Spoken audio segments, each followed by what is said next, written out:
Okay, we've arrived at the plant category Anthophyta. So if you're keeping up, we know now about the three prior plant phyla, the Bryophyta, the Pterophyta. We look at the Coniferophyta, the cone-bearing plants. Now we get into the last group, which are the flowering plants. So phylum Anthophyta. Antho kind of literally translates to flower. So a plant that produces flowers. So no plant up to this point will use flowers or will possess or will make flowers. Phylum Anthophyta, a large phylum of plants. These members do utilize flowers on the plants, and the flowers are actually used as reproductive purposes or reproductive structures. So flowers are going to be brightly colored, and the whole point of a flower is to attract attention. So a lot of the Anthophyta are not going to rely on wind for pollination. That's kind of random. That's kind of maybe not reliable all the time. So Anthophytans are going to kind of take a step further, and they're going to involve some ecology now with insects, with bees, with butterflies, little animals, birds, bats that can fly, that can move pollen from one flower to another. So it's an interesting strategy that seems to be working much better than the wind pollination. So there's a lot more species of flowering plants than there are of the other Bryophyta, Anthophyta, or I should say Bryophyta, Pterophyta, and Coniferophyta. So something else that is unique to the Anthophytans is the process of double fertilization. So I'll cover that as well. But going back to flowers, flowers come in different shapes, sizes, colors, smells, textures, right? Some are simple, some are very elaborate. And the whole point of a flower is to catch attention, right? To gain attention. If you're going to go out and look for a potential mate at the club or something, you're not going to be camouflaged, right? You're going to dress a certain way to be visible, maybe put on some nice smelling perfume, cologne, to attract attention. So that's sort of the idea of the reproductive aspects of plants, trying to attract pollinators. So if we look at the flowers, flowers themselves are actually modified leaves, right? So they are, the petals are basically leaves that have, the chloroplasts have been extracted and different pigments have been sort of moved into these modified colorful leaves. Plants within the flower will have their reproductive organs, and there's different types depending male or female, right? So if we look at the female system, we're going to collectively call the stigma, the style, and the ovary. The female part is called the carpel, or the old botanists used to also call this a pistil, P-I-S-T-I-L. More modern terms is the carpel, right? So the carpel, the three parts: the stigma, the receptive part for the pollen; the style, this little tube that the sperm is going to have to kind of swim through; and then the ovary down below that contains the eggs, the ovules inside. The male part is known as the stamen. It's comprised of the anther, which produces the pollen, and the filament, which elevates the anther so the pollen can be more easily accessible to these pollinators. If you notice, this particular plant has both stamen and carpel on the same individual, and this is common for many flowers. Basically, it has both male and female parts on the same flower. So it's not just males, not just females, technically both.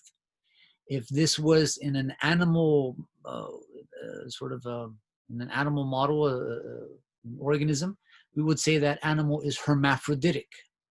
They don't really use the term hermaphroditic for plants. They use the term perfect. So this would be considered a perfect flower. It has both male and female components on the same flower. So for whatever reason, pollen tends to be yellow, right? In this situation, yellow we see on the anthers. So larger, heavier pollen in most cases. It's not going to be dispersed by the wind. Again, we rely on insects to land here, to crawl here, to pick up pollen on the legs, on the little, like the honeybee fur that they have, and then they can take that to another individual. So there's again our anthers, which produce the pollen, and then the filaments. So if you look at this flower here, up to this point, I think most of you have seen a flower and say, oh, there's a flower, okay. But now I hope you can analyze with a little bit more detail and basically look at the different parts. So we see the pollen-covered anthers, the filaments. We see this modified stigma, style, and then the ovaries hidden out of view deep within the petals there. But this would be an example of a perfect flower. Again, both male and female parts, both sperm and egg being produced on the same flower. I'll let you analyze this one for a bit, right? Would you consider this a perfect or imperfect flower?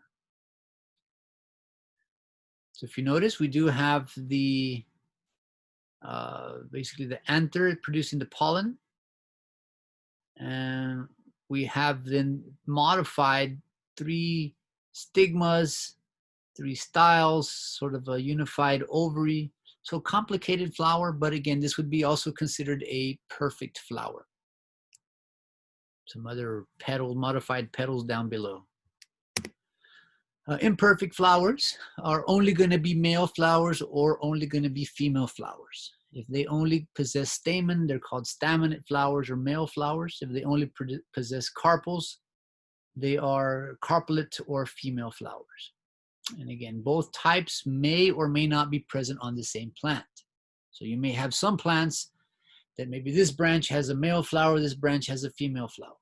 Or maybe other plants where the entire plant only produces male flowers, another separate plant only produces female flowers. It gets a little bit complicated, if you will, with imperfect flowers and the monoecious, dioecious type of trees. So flowers, again, their whole point is to be noticed, is to attract pollinators. And if we analyze the color of the flower, that gives us a pretty good insight into what that flower is trying to attract, what type of pollinator is trying to attract to itself. So we go back to some physics from 1306. If we look at the visual spectrum, we know that the short waves are going to be in the 400 range, and that's going to produce the color purple to our eyes. Right? If we go to the long wavelengths, 700, 750 produces the red color. Our brain translates that wavelength into the color red. So between about 380 to about 750 are the wavelengths that the human eye can detect. And we see these wavelengths as different colors. And the eyes of the insects and other animals works kind of similar. So by reflecting certain wavelengths, different animals detect the flower petals as different colors. And again, if we analyze the long wavelengths, the 700 wavelengths, the color red, right? If you are a red colored flower, you've sort of co-evolved to attract birds as pollinators. So birds have really good color vision, and they associate red with food or red with nectar. If you put out hummingbird feeders, you know that the hummingbird feeders are red, right? So that's, again, allowing them to see that color and associate it with food. If we see the opposite spectrum, we know that insects have very good ultraviolet vision. So they see really well in the lower wavelengths. So if you're trying to attract insects, you don't want a red flower, you're going to have a violet or a purple or a blue flower. So really good at attracting insects. Yellow seems to be sort of in the middle, and yellow is pretty good at attracting insects as well. Bees, if you know, like bees are yellow. They have black and yellow little sort of pigments. And bees, again, seem to be also attracted to yellow flowers as well. Now, white is interesting. White, if you know about the white color, right? White color is the reflection of all radiations, of all visible light wavelengths. So basically, if you see the color white, you're seeing all the different wavelengths bounce back to your eye at the same time. So if you can pick up the red, the blue, you would be able to see the color white. So white is what we consider a non-specific wavelength and really very common in the desert. Right? It's common that a lot of desert flowers are white. It's common that a lot of desert flowers open at night when it's a little bit cooler. Moths, nocturnal butterflies, basically not moths, are active at night. Flying bats are active at night. So it's a way of reflecting moonlight or starlight a little bit easier there. So again, red flower attracting hummingbird. No surprise there. Yellow flower, well, attracting bees. Whitish flower attracting bats. So again, you may know nothing about the plant, but just by analyzing its flower color, it gives you a good insight as to a little bit of its ecology, right? What type of pollinator is it trying to attract? Common desert plant, large, showy flowers, open at night, and again, we see the color white. So common desert plant, toxic, you don't want to be eating this stuff, but pretty flower. I thought this was interesting as well. So if we analyze with our human eye, the color yellow, we would see this.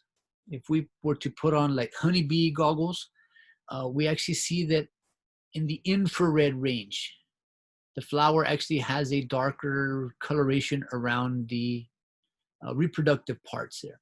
So that helps to guide the bees directly to where the pollen is to really enhance the pollination potential there.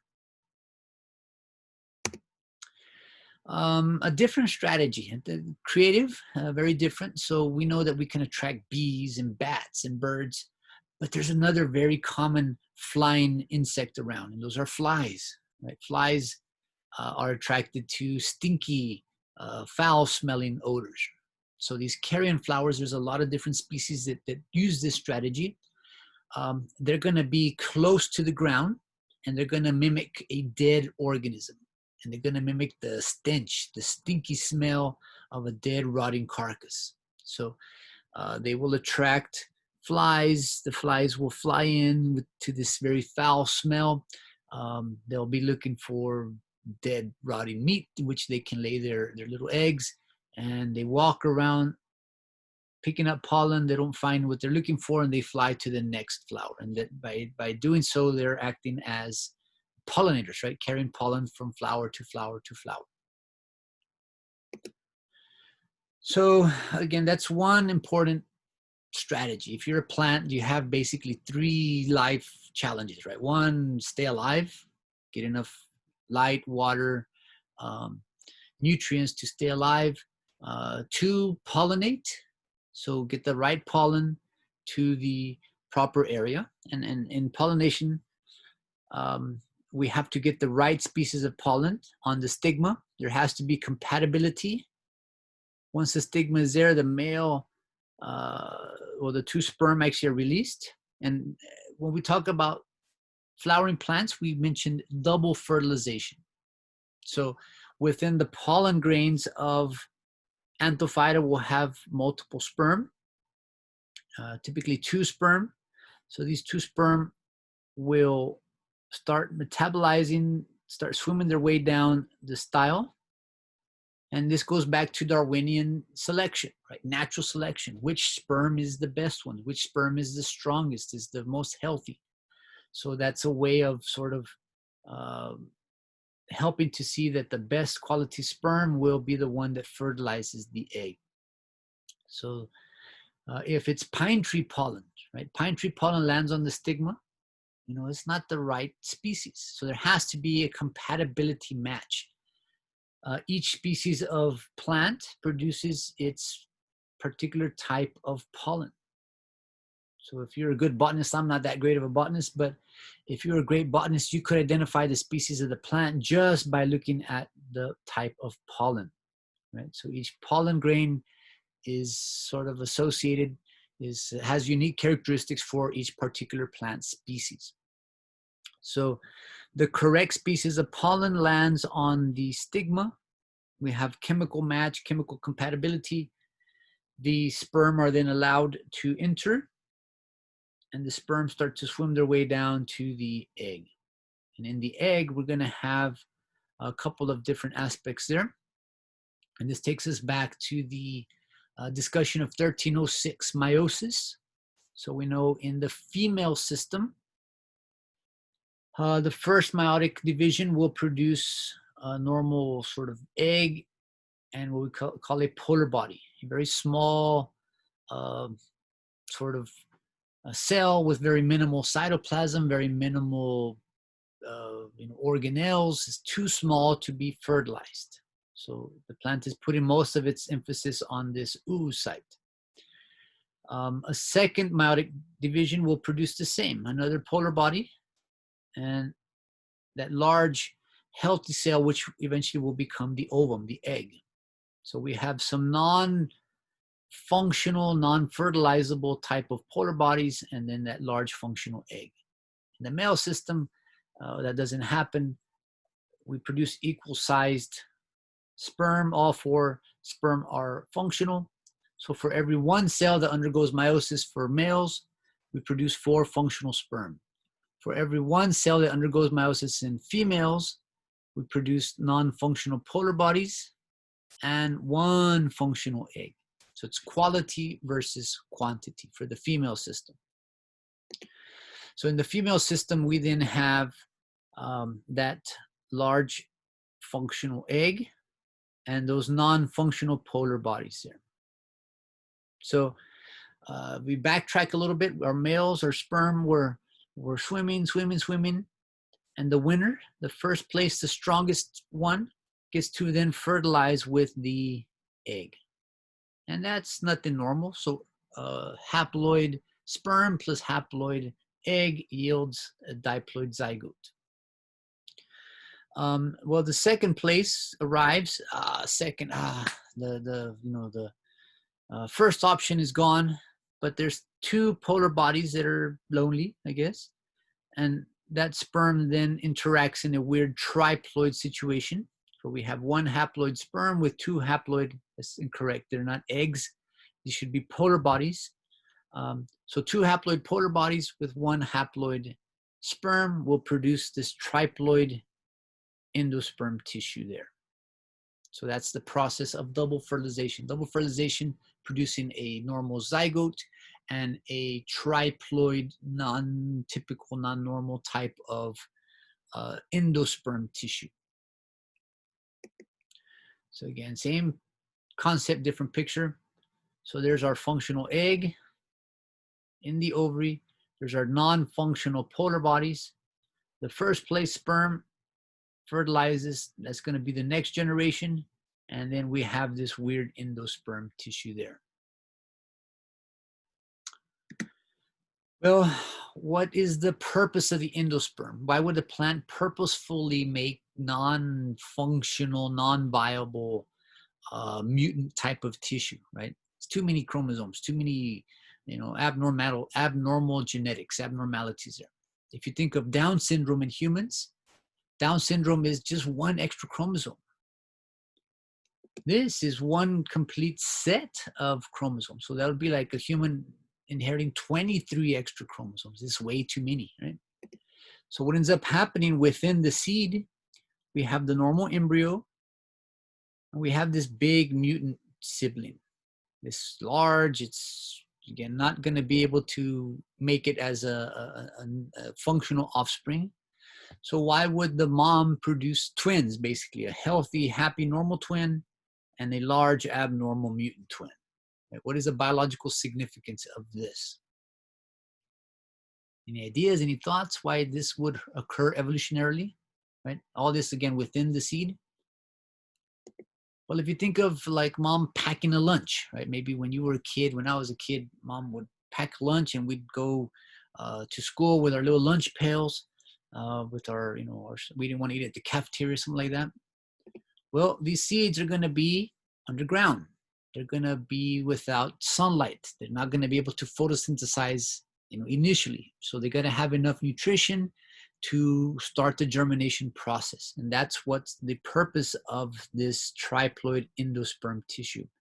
It's used for energy, for nutrition, to give the little embryo a head start. So basically the embryo metabolizes its sibling. The embryo basically derives nutrition from its sibling. And so do humans, right? If you eat peanuts, pumpkin seeds, sunflower seeds, walnuts, pecans, we're eating the actual triploid tissue, the endosperm tissue of these plants. So the life cycle of a plant, again, to reiterate the main challenges for plants. One, you got to survive, right? You got to get enough water, enough light. Two, you have to pollinate to allow your DNA to allow your DNA to continue to pass on from generation to generation. So survival, one, pollination, two. And next, we're going to get into the idea of dispersal. So once pollination has occurred, once the embryo is ready, we don't want the embryo to fall right next to the parent. It's too much competition. So we're going to have to work on dispersing that offspring.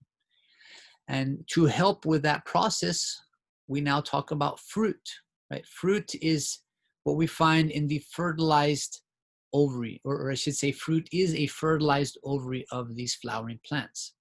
So inside we see the seeds, we see that swollen ovarian wall, and that's what we call fruit.